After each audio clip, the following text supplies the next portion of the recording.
Hello, ladies and gentlemen. Protoss bringing you another Cause Monarchy cast, and wouldn't you know it, we're actually going to be looking at some ZVP once again. Wasn't so long ago that we took a look at Neblime versus Jackulanscape, but this time around the Zerg is actually the favorite and the Protoss is the underdog. We've got Krankendau in the top left here. He seems to be one of those darker blue colors. I'm going to say Dark Sapphire. There you go. And to the bottom right we have Kasuga, who is in the bottom right. This kind of looks to me like Palatinate Blue. There we go. All right, we're getting there on the color guessing, and we already have a gateway coming from our Protoss. This is Crisis Vector. I believe this will actually, this is before the update that greenified it. This game is all the way back to late May, but we didn't actually get massive patches in between. Obviously, Cause Monarchy does change a little bit more often than something like Starcraft 1. You may have known, you may have noticed. We're actually working on a fourth race to add to the game, so you imagine things will have to shift around and change around based on that. But yeah, this is the installation before the invasion of green, the invasion of plant life to take over the whole place. Pretty cool.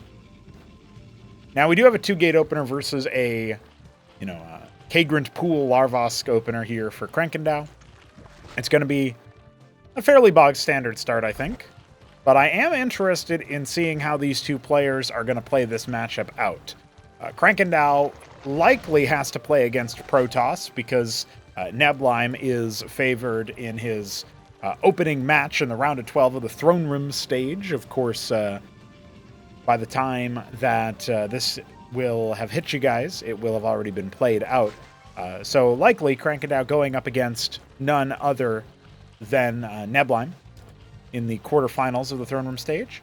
But Kasuga, he's not exactly... I guess you could say he's probably a slight underdog, or maybe a slight favorite, depending on how you chop it, when it comes to playing against Shopkeeper Dog in the round of 12. And so, assuming he makes it past Shopkeeper Dog, or has to play a Zerg later on in the tournament, well, it'll be good to know what his PVZ looks like, because if he plays hit him up in the quarterfinals, he might face some Zerg. So let's see what he's up to. I actually have a second game between these two that if you guys end up commenting on to indicate that you're interested, I will, of course, cast that at some point later on. Always good to get a variety of players. Which, by the way, Shambler's been the one who's most actively submitting replays. So if you want me to cast your games, you should submit them. I think that's pretty much it. That's all I have to say. Krankendau going for the Ovaleth. His Zeths are denied scouting, but I think maybe you can intuit, based on how long it takes Hierophants to make and how many units there were, that it was probably a 2-gate opener, which is like a fairly bog standard one. And now we've got an Ardent and an Embassy, which kind of makes me feel like this is a situation where you should expect some sort of drop out of Kasuga. And the Ovaleth is here to guarantee the scouting. It's not pairing up with any units across the map, so we know there's no drop coming. But Kasuga might not know that. One thing that I've always admired about Krankendau in the modern day is that he does scout out a lot with expendable units. One of the reasons why it's always nice to have the pool going. Now, Kasuga, at the very least, he's going to see this Ovaleth pretty late, so never mind what I was about to say. Krankendau does scout that there's no expansion, and it's already about 4 minutes, so when he sees the Embassy, it's actually just making artisans for now, but Krankendau flies off with the Ovaleth after seeing that an Akantor is on the way. We'll see how long it takes for the drop to come in. Assuming the drop is even going to come in. I suppose it could be that Kasuga is planning a delayed expansion, and he'll just go ahead and use an Akantor defensively. But usually it's not advised to square up against Zerg and play defensively in that. You kind of want to attack, you kind of want to see what you can do. It looks like the first artisan, I'm assuming it, oh yeah, there it is at the third base. Mining one of the 2 geysers, makes sense. And now the Zeths will begin to rove about. But yeah, there is indeed a single transport coming, an envoy. And we actually switched into positrons immediately, probably for the meat of the army, the core of the army. Going to allow there to be some kind of splash damage option here. Krankendau is starting some Kagrants around the extremities of his bases, and he's certainly expecting an envoy to come swooping on in. We'll see if the Avaleth can catch where it's coming. Oh, it's an Acantor and a Positron. I guess maybe that makes some sense. I would personally prefer to drop, like, Zealots or Legionnaires or something in with the Acantor, if indeed you are going to drop something with the Acantor. Obviously, every unit you add is going to be one more thing you got to worry about on the micro side. And our players aren't quite at the level where they can juggle like snow. I don't think anybody is that microable. Not yet, anyway. So here we go. The Spraith is out pretty far, and another one forces the unload. Oh, he almost didn't get the Acantor out. That would have been bad. And so those preemptive Spraiths actually end up being quite prescient here from Krankendau. It looks like he's going to be just fine versus the attack. Oh my god. 6 Drolets going down to the Positron. Maybe we did end up getting some... I can't remember when the Positron was actually cut down a little bit. Cut down to size a little bit. But I definitely feel like this is one of those situations where you're looking at that, you're like, wait, what? How's it? Is that real? There was a period of time before Acropolis started in earnest where the Positron was a lot more powerful, but I don't believe this is part of it, so... Just some good stutter stepping there from Kasuga, nets him a couple of frags onto the workers. And now we're just kind of sitting back podcasting because, let's be real, Kasuga's not playing this particularly actively. Krankendau did delay his expansion quite a bit.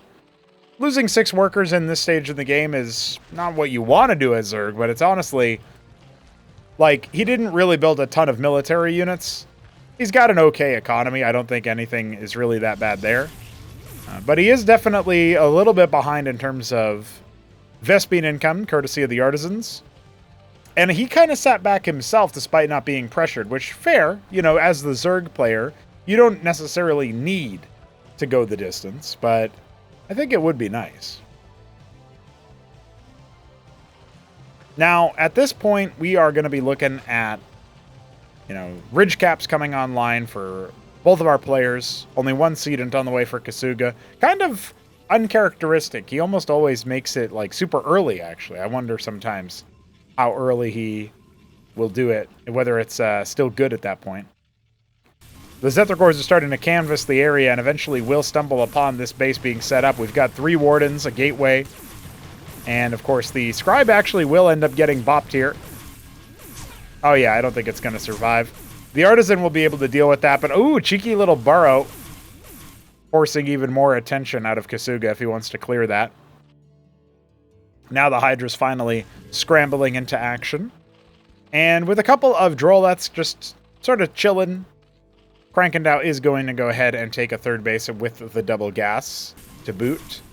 And this little outpost here for Kasuga is starting to pay out quite a bit of dividends. Remember, the Protoss is definitely going to be ahead in Vespene economy. Zealots finally step on that Zethicor, revealing it. The Wardens finish it off, stealing the kill. Classic move. Crucible is empowering everything except for the Nexus here, and the Avaleth is only now going to be shooed away. But honestly, a lot of this production is idle. I mean, the embassies were idle, most of the gateways were idle. Kind of interesting that we see Kasuga leaning towards the mass Hierophant strategy. As you can see, they don't do terribly strong damage, but one of the things that they do is they slow targets. They make it so that if the overlay is red when the unit finally perishes, it will actually enchant attack speed, which ends up being pretty good. Of course, the Hierophant here is having a Blizzard moment. Classic move. And we do have double Ardent, so that's adding on, actually, in addition to the first one that's already there. This could end up being an Acantor and Positron spam game where suddenly we wonder, okay, where's the air support for Krankendau to deal with that? Got a pair of Nathrakors on the way. You can see the map constantly moving as the Zerg player is taking another base, going up to base number 4. And this, I think, is really a good demonstration of the macro mechanics here. And one of the reasons why I think Kasuga probably ought to have been a little bit more active. Now, he has a strong army, and it's got lots of splash. There can be no doubts about that. But the onus isn't really on Krankendau to be aggressive and to go attacking. He's already scouted out the 3rd base, and he sees that there was no Nexus there. So it's going to be a slow boil of building more and more artisans and rallying them over and getting them set up so that you can have the base without an actual set of scribes or returning to a Nexus or anything. So the air workers doing their job there. And of course, the one Quasilisk is going to deny the fourth base from coming up from the Protoss. Meanwhile, the Droleths can start to saturate at the 12 o'clock position, or 1 o'clock position, I suppose. And we've got anti-drop set up as well. So, you know, Kasuga responding to this pretty quickly, but how soon will he send another scribe over? Those kinds of mechanics aren't always drilled into you, but it's good that he's going for that. And now we've got Tier 2 on the way for our Zerg players. So this is kind of what I was thinking would happen, is if you have so much freedom as the Zerg player that you can take your 4 bases, that you can grab the double gas base in particular. And of course, we did see him cap his ridges at the same time in the main and the natural. I actually was wondering if he wouldn't grab that Tier 2 a bit sooner. But you can see he's actually had a decent amount of cash in reserve as he's making 11 Bactylisks. He's trying to set up for a pretty solid initial salvo here. The Witness arriving at the third base might be a bit of a complication, because Kasuga may decide to attack based on that. But we can see him scouting out the natural. There's a stack of Zorius that definitely need to join the army here. Krankendau has a lot of meat to his force if he is able to secure that. And now I'm wondering, okay, Kasuga goes over here with his Witness to scout out the main base. So he's not actually aware about 1 o'clock yet. You can see the Zerg army just still writhing around, and we could actually have a 5th base set up. Meanwhile, the Witness revealed by the Iral Iris finishing that is a detector. And I think maybe it's just going to idle around here in the 11 o'clock spot, the natural for Krankendau. He's had the map canvassed so nicely with these Ether cores. There are a couple of blind spots, but the odds of a big army moving around without Krankendau seeing it are pretty minimal. Still, these raiding squads, you could pinch off just a couple of these units here and there to watch some of these bases. And I think that's an opportunity that Kasuga is missing right now. Another Avaleth arrives, and many more Hydras are being made. We've got the Alkagiteth on the way. We saw Jack Yelansky making use of the Kagralisks to spread the plague in that match on Blackwater Bastion. Another map that was showcased on the channel in the game before, before it was revised and had its visual and gameplay update. Meanwhile, Nather cores have arrived to clear the skies of witnesses. There's another one guarding this base over here at 9 o'clock, and you can see a stack of 14 servitors have left the building. We've got double Empyrean production, so the Splash army is indeed going to be pretty good right now. And we are getting up to, for Krankendau, everything that you'd think he would need or want. He's got a very mobile army. He's got Oxal Cesiants on the way, so he can skip ahead directly to those heavy hitters. The Avaleth diving in to see the Argosies, the Empyrean. Now, the Servitors pack a punch if they're allowed to close in on a target, so it's no surprise to me that they end up getting wiped out. If Krankendau can clear the Servitors away, that's one thing, but you would be surprised how easy it is for Servitors to escape from certain situations. And the focus fire here out of Kasuga is pretty good as he clears a lot of the Lakes without really needing too many extra micro slots. And you can see that when they die, they speed each other up. So a lot of them are able to escape, and even so, that is a mineral-only unit. So that was very cost-efficient from the Protoss. Sniping a base, killing a bunch of units that did cost Vespene, that did cost a little bit more. And sure, Kasuga is behind economically, but he's got his 4th base set up. Decent saturation. Still not perfect saturation over here at the 3rd, but he's starting to tap into this base, which probably evens it out. We can say he's comfortably on 4 bases. Now we've got Zobrialisks, which is an interesting unit to throw in here. The Avaleths continue to be suicided in just to see what they can scout out, but there's a lot of Empyreans that have been amassed, going up to 8 with 2 more on the way. Yeah, it makes a lot of sense for Vithralisks to start being added into the picture. You do have to watch out for Zobrialisks. Their anti-air attack does require them to be burrowed, so they aren't the most precise tool for that job, and certainly not the most mobile. But it does feel to me like they're a unit where if you end up going for, say, Vith Calc, and you have a little bit of extra DPS from the backline, like Bactylisks and so on and so forth, Protathalor is another good choice. That feels like it could deal with the anti-air, or the air side. The problem I'm seeing right now, though, is that Crank is a very complex army. He's got to burrow the lake is. He's got to make sure they're positioned well. He's got to make sure the Bactylisks are outside of harm's way. The Zoryu's clogging up the ground path. Yeah, he's had a really rough time actually pushing in to a good spot here, and it feels like Kasuga, he's already preset his army so that the ground forces, the melee, shock troops are in the front for the most part. And you could tell, like, Krankendau was not ready for an engage there. So his Quasilisk is not able to actually kill this Scribe before it, sets up the Nexus. You can see all the gas nodes being capped before that Scribe goes down, and, units are here to clear that. So at the very least, Crank will see that on the minimap. His unit's still canvassing the area. Zethrakor is getting bullied by the Sky Toss. And now, has Krankendau done enough to set himself up for success? The Zoryus are going to start to hit the deck. The problem here is that there's so many Acantors. Of course, the Vithrilisks will get intercepted. You can kind of body block Empyrean shots that way, but they do splash. So if your air units are on top of your ground units, well, it's just not going to work out too well. You're going to be taking splash damage no matter what. Some of those Zealots staying alive a little bit longer than Krankendau would have liked. And how does he get into a position where he can actually attack these Empyreans? Looking at their range, you definitely want the heavy hitters if you can have them. The Zobrialisks, I mean, there's no witness here. Oh, no, there is a witness here to detect. That's impossible to really figure out, though, because it's behind the Empyreans.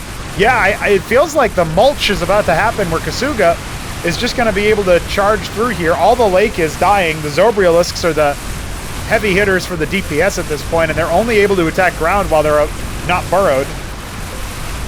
Yeah, I think the Acantors did just as much splash damage, if not more, than the Empyreans. And remember, there are way more Empyreans here. You can see some Almacs were made in the meanwhile, but this feels like, Crank actually doesn't seem to have enough larva to make the job. Well, he's actually got a lot of idle larva, and he's got a big bank, so I'm wondering about that. Now trying to fall back a little bit into a defensive line. I was worried the game would be over there if Kasuga kept pushing, but it looks like he's going to take his time to set up his 6th base now. If we count this one anyway. We'll say base 5.5. And he is going to go ahead and step on this base at 9 o'clock. It's not really something that I think Krankendau can deal with. Another choice that we ended up seeing used by Jack Yelansky in that last game. Monument of Sin finishing up over here. That is delicious. Another choice from Zerg is that we ended up seeing Zarkavor be used. They're the evolution of the Gorg, but you don't need the Gorg if you've got these Oxalcesians. You skip the first step, you go straight to the mutation. In the same way that the Zobrialisk morphs out of the Lakizalisk, you can skip straight to it if you got those other units. So you can see him burrowing, trying to see if he can hit those Empyreans. The problem is when you burrow, you lose your vision, so if you don't have vision on these units because you haven't been able to connect, that's another problem. Obviously, you can't go Nathracors, but I think Zarkavor are okay. There's actually no positrons here for the anti-ground splash, or the surface-to-air splash. So these Empyrean stacks could be dealt with. You can see the Zobrialisks have respectable damage, but they don't really have a good way of actually attacking. Yeah, the Empyreans are able to just range them down. Almacs are not bad either. You almost need, Zoryus to speed the Zobrialisks into melee range and then burrow them in the same way that you would burrow a lake is versus the ground army, and see what you can do there. We got a Star Sovereign on the way, and Crank just GG's. He had a huge bank. I wonder if the replay maybe petered out at the end there, since it seemed like a surprising GG timing. But I can surmise, based on what I'm seeing, that there wasn't much hope for based on what Kasuga had. Kasuga's bank wasn't as bad, so maybe it was just a legit game, and Crank was sort of tearing his hair out, how do I deal with this? What do I even build? Looking through his tech tree instead of building units. Anyway, one of the things that I remember being talked about when this replay was posted all the way back at the end of May is it felt like a game where Krankendau didn't really know what composition would work well. And I think since then we've seen, Kagralisk and Zarkavor be used pretty well versus anything that deals stacked damage or area denial. When you've got a slow-moving air army and a slow-moving ground army that wants to share space to maximize DPS density, you go for the splash damage, but you also go for things like Plague.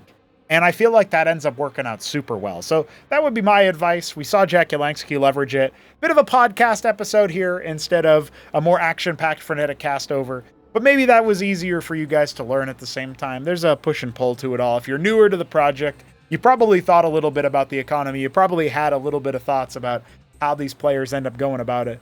Anyway, that's going to conclude our story today. But we'll be back soon for more content. And of course, further coverage of Acropolis number 3's Throne Room stage.